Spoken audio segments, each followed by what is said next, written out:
এত বছর পর নিজের রুমটা আশ্চর্য নয়নে দেখছে আবির। সেই পরিচিত ঘ্রাণ, যেখানে সে নিজের জীবনের 12টা বছর কাটিয়েছিল। যে রুমটা ছিল তার একান্ত, আজও তাই আছে। একটা জিনিসও এদিক সেদিক হতে দেয়নি আবিরের মা মালিহা খান। এমনকি রুমে বছরের পর বছর তালা দিয়ে রেখেছে তিনি। যখন ছেলের কথা মনে হতো তখনই ছেলের রুমে এসে নীরবে কেঁদে যেতেন, যেন কেউ বুঝতে না পারে। আবির রুমে ঢুকে লাগেজ খুলে নিজের পরনের টি শার্ট হাতে শাওয়ার নিতে চলে যায়। শাওয়ার শেষে বের হলেন একটা কফি কালার টি শার্ট আর একটা ট্রাউজার পরে, হাতে টাওয়েল নিয়ে মাথার চুল মুছতে খাটে বসে আছে তানভীর। লাগেজ নিয়ে এসে রুমে বসে আছে সে। তানভীরকে দেখে আবির জিজ্ঞেস করছে, কি হলো, কিছু বলবি? তানভীর মুচকি হেসে জিজ্ঞেস করছে, আচ্ছা ভাইয়া, ওই লাগেজটা ধরতে দিলে না কেন? কি আছে ওইটাতে? আবির চোখ খুদের উদ্রেক স্পষ্ট, চোয়াল শক্ত করে উত্তর দিল, ওইটাতে আমার পার্সোনাল কিছু জিনিস আছে। তানভীর হাসতে হাসতে উত্তর দেয়, সেই পার্সোনাল জিনিসগুলো দেখতে যাচ্ছে আমার অবুঝ মন। কী করবো বলো? স্ববশত গম্ভীর কণ্ঠে উত্তর দিল আবির, কাউকে দেখানোর জিনিস, আশা করি পার্সোনাল হবে না। তানভীর ভাইয়ের আপত্তি স্বর বুঝতে পেরে এই বিষয়ে আর কিছু বলেনি, শুধু জিজ্ঞেস করে, বিকেলে কি বের হবে? আবির উপর নিচ মাথা নাড়িয়ে সূচক সম্মতি জানায়।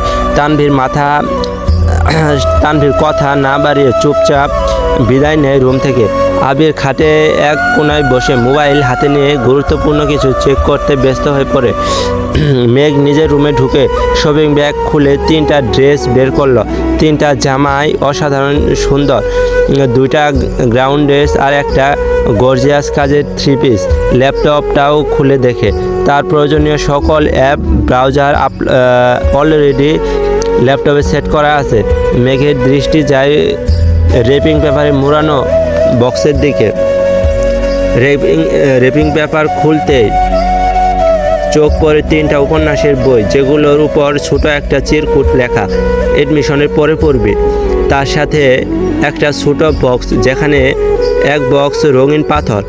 মেঘের এই পাথরগুলো ছোটোবেলায় খুব পছন্দ ছিল। তার সাথে একটা আইফোন 30 প্রো ম্যাক্স মোবাইলের বক্স। ফোন দেখে মেঘের চক্ষু চড়ক গাছ। অনেক দিন যাবৎ মনের কোণে সুপ্ত ইচ্ছে ছিল একটা আইফোন কেনা, কিন্তু কাউকে বলার মতো সাহস হয়নি তার। এগুলো দেখে খুশিতে গদগদ হয়ে পড়েছে মেঘ। ইন্টার সেকেন্ড ইয়ারে পড়াকালীন যখন কলেজ, প্রাইভেট, কোচিং সব মিলিয়ে ব্যস্ততায় দিন কাটছিল, তখন তানভীর তার পুরনো একটা ফোন দিয়েছিল মেঘকে। সিমটাও ছিল তানভীরের। বাসার মানুষের বাহিরে শুধু 3-4 জন বান্ধবীর নাম্বার ছিল সেই ফোনে। এমনকি স্যারদেরকেও নাম্বার দিতে নিষেধ করেছিল কড়া ভাষায়।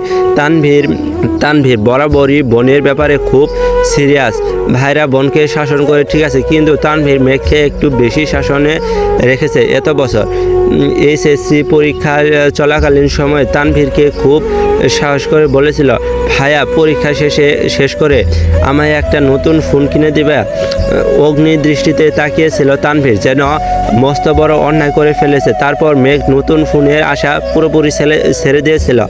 আজ সে না চাইতে আইফোন পেয়ে গেছে, ল্যাপটপ পেয়ে গেছে। এ যেন মেঘ না চাইতেই জল। আনমনে ভাবছে, মনে হয় তানভীর ভাইয়া বলেছে ফোন আনতে আর ল্যাপটপ আনতে, না হলে উনি কিভাবে জানবে আমার ফোন নেই। এদিকে 1 ঘন্টা যাবৎ ফোনে মনোযোগ দিয়ে কি যেন কাজ করছে আবির। হঠাৎ আদি দৌড়ে এসে দাঁড়ায় দরজায়। আদি বললে, ভাইয়া তোমায় খেতে ডাকছে। আবির বলল, যা আসছে। 10 মিনিটের মধ্যে সাদা শার্ট পরে রেডি হয়ে নিচে নামলো আবির। অসময়ে তেমন কেউ নেই নিচে। বিকেল 4টা বাজে। সবার খাওয়া শেষ অনেক আগে। মালিহা খান বসেছিলেন ছেলের জন্য। ছেলের ফিটফাট হয়ে রেডি হওয়া দেখে মালিহা খান জিজ্ঞেস করছেন, কোথাও যাবি? আবির বলল, হ্যাঁ, একটু কাজ আছে। আবির চুপচাপ খাবার খাচ্ছে। ছোটোবেলা যা যা পছন্দ করত সে সব রান্না করা হয়েছে আজ। সব খেতে পারেনি, যতটুকু সম্ভব খেয়ে উঠে পড়েছে। এর মধ্যে তানভীর হাজির হয়েছে। শান্ত কণ্ঠে বলল, ভাইয়া আমি রেডি, এখন যাবে নাকি লেট হবে? আবির বলল, এখনই বের হব। মালিহা খান রান্নাঘর থেকে ডেকে বলছে, গাড়ি নিয়ে বের হবি না, চাবি নিয়ে যা। গাড়ি লাগবে না আম্মু। দুই ভাই বের হয়ে গেল।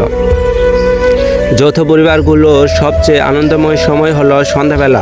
বাড়ির সকলে মিলে হইচই করে বিকেলে নাস্তা খাওয়া, একটু টিভি দেখা, খেলাধুলা করা, আড্ডা দেওয়া। সমস্যা শুধু বড় ভাই তানভীর সবসময় মেঘকে চোখে চোখে রাখে। কি করছে, কি না করছে, কখন খাচ্ছে, পড়াশোনা করছে কি না, এসব কিছু দেখার যেন তার একমাত্র কাজ। কিন্তু মিম আর আদিকে কোনো দিন একটা ধমক পর্যন্ত দেয়নি তানভীর। এ কেমন দুমুখ ব্যবহার। তানভীর যতক্ষণ বাসার বাইরে থাকে, মেঘ ততক্ষণ মুক্ত স্বাধীন। তানভীর বাসায় না থাকায় তিন ভাই বোন মিলে ছুটাছুটি করছে। মেঘ যা বলে ছোটো দুইটাই তাই করে। মেঘ আর আবিরের এখনও দেখা হয়নি। মেঘ কোচিং থেকে এসে রুমে যে ঢুকেছিল, তার গিফট নিয়ে ব্যস্ততার কারণে সবেমাত্র রুম থেকে নিচে এসেছে। অন্যদিকে আবির বাসা থেকে চলে গেছে আরও 2 ঘন্টা আগে। মেঘ, মিম আর আদির ছুটাছুটি শেষ হয় বড় আব্বু জনাব আলী আহমদ খানের বাসায় প্রবেশ দেখে। আলী আহমদ খান বাসায় ঢুকতে ঢুকতে নিজের স্ত্রী মালিহা খানকে জিজ্ঞেস করলেন, আবির কোথায়? মালিহা খান উত্তরে বললেন, ওই তো তানভীরকে নিয়ে বের হলো, বলল কি কাজ আছে। আলী আহমদ খান সোফায় বসতে বসতে মেঘের দিকে তাকিয়ে প্রশ্ন করলেন, পড়াশোনার কী অবস্থা আম্মু? মেঘ শান্ত স্বরে উত্তর দিল, আলহামদুলিল্লাহ ভালো বড় আব্বু। তবে কি? প্রশ্ন করলেন আলী আহমদ খান। আমার ফিজিক্স আর ম্যাথে একটু সমস্যা, কোচিংয়ের সাথে কুলাতে পারছে না। প্রাইভেটগুলোতেও অনেকটা এগিয়ে গেছে। আলী আহমদ খান বললেন, ঠিক আছে, তোমার জন্য প্রাইভেট টিউটর নিয়ে আসবো কাল বা পরশুর মধ্যে। ম্যানেজ করতেছি আমি, তুমি চিন্তা করো না, মন দিয়ে পড়াশোনা করো আম্মু। তোমার ভাই তানভীর তো আমার কোনো কথা শুনে না, আর না শুনে তোমার আব্বুর কথা। কোথা থেকে মাথায় ভূত চেপেছে রাজনীতি করবে, পড়াশোনার গুরুত্ব না দিয়ে রাজনীতির গুরুত্ব দিচ্ছে। তুমি পড়াশোনা করো ভালো করে, মেডিকেল অথবা ঢাকা বিশ্ববিদ্যালয়ে যেন চান্স হয়ে যায়। জি বড় আব্বু, চেষ্টা করব। খেয়েছো কিছু তোমরা? আলী আহমদ খান জিজ্ঞেস করলেন। এবার উত্তরটা মিম দিল, হ্যাঁ আব্বু, খেয়েছি আমরা। ঠিক আছে, এখন রুমে গিয়ে পড়তে বসো। 3 ভাই বোন কথা না বলে 3 দিকে যার যার রুমে চলে যাচ্ছে। রাত 9টায় বাড়িতে ঢুকে আবির আর তানভীর। খাবার টেবিলে খেতে বসেছে 3 ভাই আর আদি। মিম, মেঘ কেউ নেই। রান্নাঘরে 3 যা খাবার রেডি করছে। বিকালে আবির সাদা শার্ট পরে বের হয়েছিল। সাদা শার্টের 2-3 জায়গায় একটু রক্ত লেগে আছে, আর আবিরের হাতে 3টা ওয়ান টাইম ব্যান্ডেজ লাগানো। নজরে পড়ে ইকবাল খানের। কিরে আবির, তোর হাতে কি হয়েছে? শার্টে বা দাগ কিসের? এই কথা শুনে ছুটে আসে মালিহা খান। কি হয়েছে আবির? বুকের ভেতর সেট করে উঠেছে।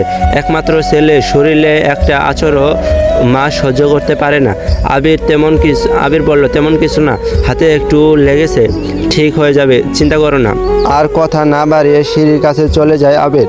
আলী আহমদ খান ছেলের দিকে তাকিয়ে প্রশ্ন করলেন, খাবে না? না আব্বু, বিকালে খেয়েছি, খিদে নেই, এই বলে রুমের দিকে চলে যায় আবির। আবিরের কণ্ঠ শুনে মেঘ রুম থেকে বের হয় তাড়াতাড়ি।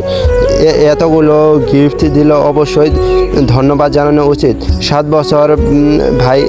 বছরের ভাইয়ের মুখটাও দেখেনি সে। কিন্তু মেঘ রুম থেকে বের হতে হতে আবির রুমে ঢুকে পড়েছে। মেঘের চোখে মুখে নীরবতা। নিচে গিয়ে সবার সাথে খেতে বসে। তানভীরও খেতে বসেছে হাত মুখ ধুয়ে।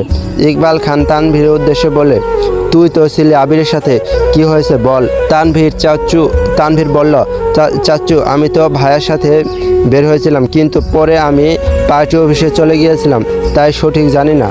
মেঘ যেন কিছুই বুঝতে পারছে না।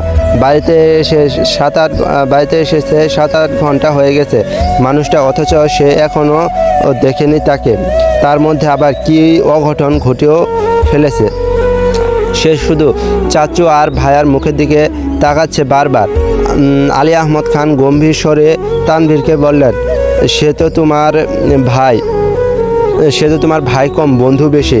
তাকে বলে দিও কোনো প্রকার মারপিট আর রাজনীতিতে যেন না জড়ায়। আর এটাও বলে দিও আর এটাও বলে দিও তার বয়সটাই কিন্তু আমি পার করে এসেছি।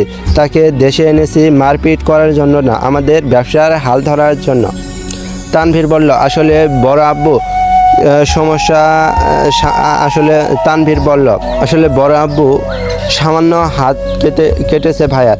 আলী আহমদ খান বললেন, থাক, আমায় কিছু বোঝাতে হবে না। কোনটা মারপিটের কাটা আর কোনটা কেটে যাওয়া আমি তা বুঝি। তুমি তো নিজে রাস্তায় বেছে নিয়েছো, অন্তত তাকে বুঝাও এসব যেন না জড়ায়। তানভীর বলল, জি বড় আব্বু। মেঘ আচমকা প্রশ্ন করে বসে, কি হয়েছে? তানভীর মেঘের দিকে চোখ রাঙিয়ে তাকিয়ে বলে, সব খা। ইকবাল খান বড় ভাইয়ের দিকে তাকিয়ে বলে, কেন মারামারি করবে? এত বছর বাইরে ছিল ছেলেটা, এখানে ওর এমন এমন শত্রু কে আছে? সবার মধ্যে নীরবতা, কেউ কোনো কথা বলছে না। মেঘ মনে মনে ভাবছে, আবির ভাইয়া মারপিট করেছে, কিন্তু কেন? এত বছর ভাবতাম আমার ভাই পচা, রাজনীতি করে আমায় শাসন করে, কিন্তু আবির ভাই তো দেখা যাচ্ছে পুরাই হিটলার। চলবে, পরবর্তী পার্ট আসার আগ পর্যন্ত অপেক্ষা করুন। ধন্যবাদ।